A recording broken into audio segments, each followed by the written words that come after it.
Ama kweli walimwengu wabaya. Nilimwagia maji mti wangu wa mapenzi. Niliukatia nyasi mti wangu wa mapenzi. Niliwekea mbolea mti wangu wa mapenzi. Niliukatia majani mti wangu wa mapenzi. Hiyo yote nilionyesha namna gani ninavyothamini na kuupenda.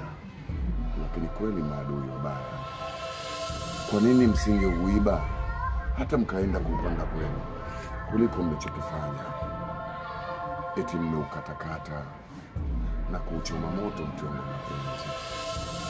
Ona sayali niliyopo ni sayali pekee yenye maumivu katika maisha yangu.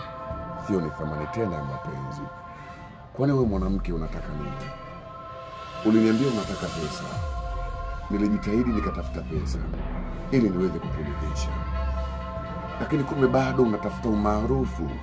Unamtaka mwanaume mwenye sifa zake. Nikakwambia basi nenda kwenye mwanaume yule mwenye sifa zake. Lakini bado haukuonesha kuridhishwa. Kwani unataka nini mwanamke?